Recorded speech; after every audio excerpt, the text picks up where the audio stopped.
this summer. Okay, great.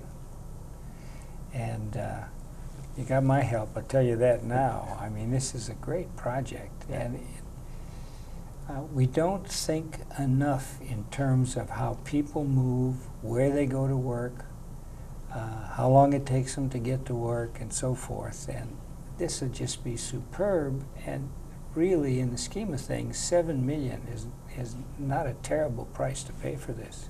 It's not a terrible price to pay at all. When you take a look at how much it costs to put in a lane mile of road, right now it's $1 million to put in a lane mile of road.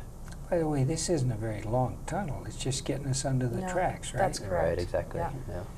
And you don't think you can use volunteers to start digging tomorrow, huh? You know, I had an Eagle Scout project lined up and everything, and it just didn't come together. No, I do think it's absolutely important that we start focusing on alternative modes of transit in the area. You know, of the top 25 cities with over 2 million people in the country, we're the only one that has nothing other than bus service to offer.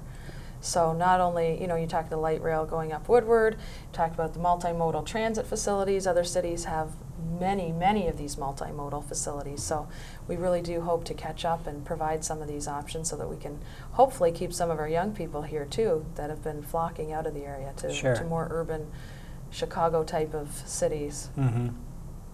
Now, tell me about how you guys got together, Troy and Birmingham, and how'd this thing start? Well, it happened before Jana and I actually came to our respective positions. After Troy secured the rights to this through the consent judgment, Troy and Birmingham got together to talk about whether or not there was any way to create a pedestrian linkage between Troy and Birmingham. Mm-hmm. Specifically, actually, where the old tunnel used to be. There actually is an existing tunnel. Mm-hmm. That goes from the, from the Troy side of the tracks, but it's still Birmingham, to the Birmingham side of the tracks where the old train station used to stand. And so the question was, is there a way that we could restore some type of pedestrian linkage between the two communities? So Troy commissioned Hubble, Roth, and Clark to do a study, and they came back and said, well, it's doable, but it's a pretty hefty sum.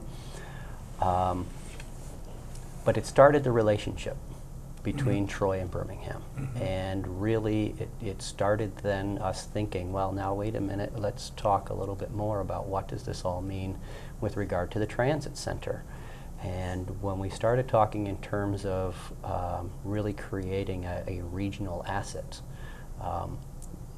it became more and more apparent that pedestrian connectivity is paramount. It's absolutely necessary for the two communities to work together on this.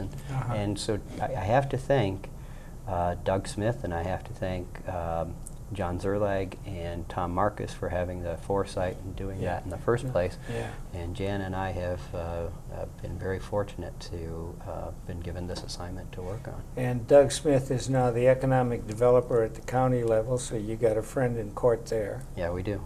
You got a friend in court here. Thank you. Thank you. And now, I've seen a couple slides here. There's also going to be housing and so on, is there not? Or yes. One of the things that we thought we could do, not only is the transit center going to be an asset, everybody knows that, and you look at different cities that have transit centers, you see that there are economic development benefits attached to being close to a transit center. So we're trying to maximize those economic development benefits, both communities. So we've undertaken a joint planning effort to work together. We've actually created a transit center district. The district itself, as you can see in the slide, is roughly, actually the number of properties are pretty much equal. But in Birmingham, they're smaller sized parcels, in Troy, they're larger sized parcels that are within the area of influence or that will be affected by this transit center station. So we're looking at a joint planning process to come up with regulations that would encourage transit-oriented development in that area, encourage more higher density, encourage a mix of uses, a more walkable environment, and really tie those two areas together across our jurisdictional boundaries. So I'd go from my condo to the train station to downtown Detroit or wherever Wherever. Absolutely. and read the paper on my way to work. That's right. Yeah, that's... Couldn't be happier if that Yeah. were You the know, case. if you take a look at where it makes great economic sense, if you think about it in terms like we do as true suburbanites right now, the houses that are closer to a nice park Yeah, are more expensive, Yeah. right? Or if you have a nice stream that goes through your backyard, again, the prices are easily 20% more than the neighbor who doesn't have one. sure. Well, the same thing goes actually with transit centers.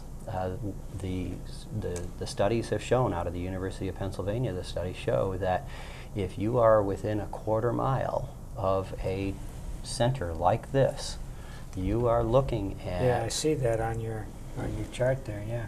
Those are the quarter-mile increments as you move out. Uh-huh. You are looking at seeing an increase of value in that area of 20%. People will pay 20% more to live in an area close to a multimodal transit center to do exactly what you were suggesting. Okay, Sarah. now that's not an expense for Troy or Birmingham or even the state. These are developers going in saying, this is where I want to put in some condos. That's right. Absolutely, and Private it sector. increases the value of the land. It's shown, as Brian said, 20 to 40% greater property values if you're within a walkable, which is a quarter-mile radius of a transit center. And in terms of rent as well, if you're leasing space, whether it's office space, industrial, what have you, you can also see an increase of anywhere from 20% to 200% to be in a walkable type of environment.